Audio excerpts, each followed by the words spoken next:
In a voiceover, Tom Hardy's character Max Rockatansky says that he was formerly a cop and road warrior and is currently traveling through post-apocalyptic Australia to escape the haunting memories of his deceased wife, child, and other people he was unable to save. A two-headed lizard sneaks close to Max as he stands on a ridge and scans the area. Max stomps on the lizard before eating it. He leaves in his car and is swiftly pursued by a bunch of radiation-sick scavengers known as the War Boys, who are all pallid and blister-covered. Before they can capture Max, they pursue him over the desert and cause him to crash. Max is taken to the Citadel, a network of caves in a very tall mesa, where the War Boys have their hideout. His cheeks and head are shaved. They tattoo a message on his back stating that he is a universal blood donor type O negative with the intention of using him as a source of blood. He is virtually brandished with an image of a skull engulfed in fire and has his lower face covered with a trident-shaped iron muzzle when he manages to free himself and flee from the War Boys. The hunt through the caves demonstrates how large and well-equipped with greenhouses and water supplies the Citadel is. Max keeps seeing pictures of the dead as he rushes until he reaches an escape that is located very high above. He leaps out and grabs hold of a swinging hook, but when he swings back in the direction of the War Boys, they are able to drag him back into the tunnel. Hugh Keys-Byrne, who portrayed the antagonist Toe-Cutter in the first Mad Max 1979 movie, rules over a sizable colony of survivors in the Citadel as Immortan Joe, the leader of the War Boys. Joe uses air hoses connected to a bellows system on his back to help him breathe. His horrific face mask is constructed of horse teeth set in a big pair of jaws. Presumably, his lungs are damaged. Joe turns the water off after a few seconds, sending everyone into a frenzy and fighting for it as he addresses a gathering on the ground under the Citadel. To prevent them from going crazy over its lack, he cautions the populace against developing a water addiction. Then Joe sends an escort of War Boys in smaller trucks with his leader Imperator Furiosa, Charlize Theron, to fetch fuel from Gas Town. Her lower left arm and hand have been replaced with a metal prosthesis on Furiosa. Furiosa turns away from Gas Town, which is visible as a distant cluster of oil refineries, and travels in an easterly direction. When Joe notices the change, he immediately hurries to the locked rooms where he keeps his 5 wives, young women chosen to breed his children. The inscription on the walls reads, "Our children will not be warlords," and, "Who slaughtered the world? They are all gone." Joe is informed by an elderly woman that he cannot possess humans. Joe becomes enraged that Furiosa is stealing the women from him, so he gathers the War Boys and pursues her. However, one War Boy named Nux Nicholas Holt is so frail that he requires a blood bank, so Max goes along for the voyage while being shackled to Nux and attached to the driver by a central line transfusion tube. Nux is prepared to lose his life in support of his leader because the War Boys are confident that Immortan Joe can lead them to the gates of Valhalla.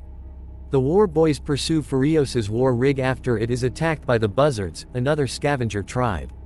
Along with the others, Nux joyfully pursues Furiosa while fastening Max to the hood of his automobile like the figurehead on a ship.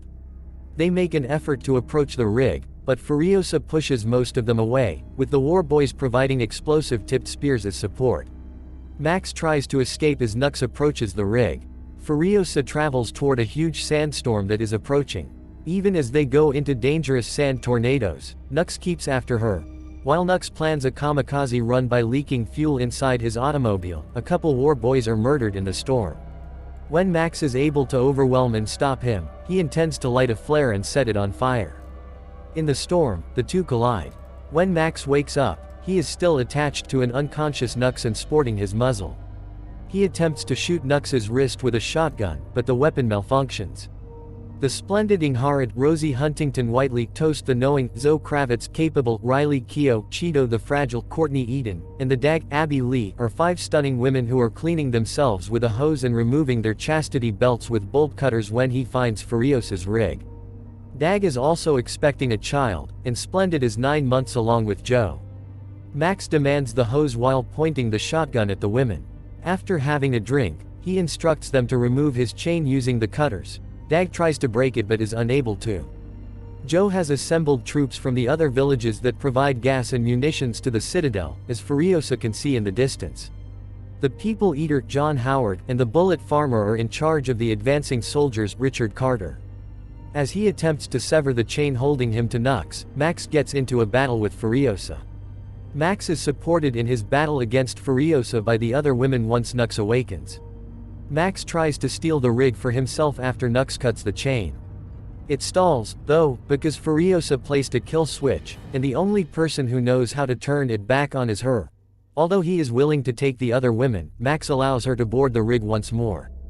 Furiosa begs them to follow her as she leads them to a place she refers to as the Green Place. Max caves in after Furiosa warns him that Joe's thanks for him is likely to be a slow, agonizing death, and as they leave in the war rig, Nux climbs aboard. He slows the tractor down by cutting off the brake line from the fuel pod. Max scales the tanker to reach the line and reconnect it. Max is able to take off his face mask throughout this portion of the chase using a file that Furiosa gave him. Furiosa steers the vehicle into a canyon where she makes a deal with some biker bandits. In exchange for the 3,000 gallons of fuel in the trailer pod, they'll block the pass behind her with a rock avalanche to thwart her pursuit. After giving Max instructions on how to disable the kill switch, she then requests his name. She responds, "When I yell, 'Fool, drive out of here quickly,' because he doesn't want to inform her." They observe Joe and his army approaching. Informing the motorcyclists that she has arrived with the 3,000 gallons of fuel as promised and will separate the pod, Furiosa steps outside. She predicted there would be a small number of pursuers, but there are 3 sizable parties, says one of the motorcycles. When the rig is put between Furiosa and the bikers, Max exclaims, "Fool," and Furiosa manages to get back aboard while evading gunshots. She never managed to unhook the fuel trailer, but when the motorcyclists detonate the overpass, Joe's pursuit is momentarily put on hold. Furiosa and Max use their own shooting skills to fend off the motorcycle bandits as they flee. Immortan Joe is able to cross the rockfall in his large wheeled off-road vehicle. Nux joins him and uses a piece of cloth he stole from Furiosa to show that Splendid is on her rig. Through the desert, there is another chase. While Joe is catching up, the war boys keep attempting to overtake the rig. When Splendid emerges to act as a human shield, Joe is unable to take any action without injuring his possible son as he tries to shoot at the rig. When Nux tries to assist Joe, Joe puts chrome paint in his mouth and threatens to take him to the gates of Valhalla if he succeeds. Nux almost instantly drops his rifle in front of Joe, who drives on in dismay. Splendid tries to return to the rig's front but fails and is struck by Joe's automobile. The women urge Max to turn around, but Furiosa orders them to keep moving after hearing that Splendid slid under the wheels. Others sob in Splendid's defense. Joe is holding Splendid's body behind them and screaming angrily. Nux returns to the rig under the pretense of assisting the women in avoiding Joe. He collapses to the ground, upset that he has betrayed Joe once more and missed the opportunity to join his personal army. Effective comforts him. Max is told by Furiosa about the Green Place and how she was pulled from it as a youngster at the front. The truck gets trapped in a sizable mud field as they continue traveling into the night. They have the bullet farmer right behind them. Furiosa obtains a clean shot, taking out the bullet farmer's lights and rendering him blind after Max attempts to shoot him but misses. Nux advises them to move the rig ahead by connecting the truck's winch line to a nearby tree. As Splendid is on the verge of passing out, Joe's lieutenant, the organic mechanic, Angus Sampson, snatches her corpse and removes the baby from her abdomen. He informs Joe that it was a boy even though the baby is also deceased. Joe reveals that he had a brother to his adult son Rictus, Nathan Jones. Rictus shouts arrogantly. While Max walks outside to confront the bullet farmer directly, the women keep attempting to push the rig out of the mud. He soon returns bearing the blood of the bullet farmer on his face and a fine collection of weapons and ammunition as well as a few light explosions that can be seen in the fog in the distance. Early in the morning, the rig approaches a tower where the Valkyrie, Megan Gale, a naked lady, is pleading for assistance. Max assumes it's a trap, but Furiosa emerges and gives the Valkyrie the name of her mother and information about her connection to this clan. After leaving the tower, the Valkyrie dons a robe. The Vuvalini, older women, become more prevalent. Furiosa is recognized by the oldest, keeper of the seeds, Melissa Jaffer. Furiosa claims to be escorting the women to the Green Place from the Citadel, but Keeper of the Seeds warns her that the Green Place was actually the mucky swamp they just traveled through, which is now inhospitable. Walking into the sand, Furiosa screams in sorrow before falling to her knees. The Vuvolini consent to assist the Citadel ladies in their hunt for a home as they travel over the salt flats, the dried-up ocean. Max chooses to assist the women in returning to the Citadel as Joe's vegetation and water supply are currently unattended because he is continually plagued by visions of his wife and child. Additionally, they intend to seize Joe and his army in the canyons. The party heads back toward the Citadel on their motorcycles. With his telescope, Joe can see them, and he is fully aware of their strategy. He marshals his army and begins to pursue. The Vuvolini support resistance. The Valkyrie defends one of her own while firing at the war boys until she is struck by a car. Some of the war boys are killed by Max and Furiosa, while the People Eater is killed by Max by using Joe as a human shield. One of the war boys slices the neck of Keeper of the Seeds, killing her as well. Joe kidnaps Toast and takes him prisoner. On Joe's car, Furiosa is stabbed, and as Joe and Rictus move forward, Furiosa becomes weaker.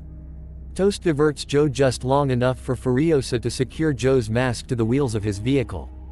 As the wheels shred the mask and a portion of Joe's face off, killing him, she growls, "Remember me," to him. Rictus continues to attempt to halt the rig as it subsequently moves in the direction of the canyon. The women exit without incident, and Nux bids Capable farewell before swerving down the canyon to murder Rictus and bring down the overpass, ending Joe's army. Furiosa's lungs almost give out as she returns to the Citadel. To let her breathe, Max makes a little hole in her side. As she begins to lose consciousness, Max administers a blood transfusion. As she closes her eyes, he finally shares his name with her. The team reaches the Citadel. Everyone applauds as Max displays Joe's mouthless corpse to the crowd. They consume Joe's corpse by tearing it apart. The water supply is turned on, providing the populace with all the water they require. Ascending, Furiosa appears to take the helm as the new ruler. She and Max exchange respectful nods once more before he disappears into the crowd to pursue his own course.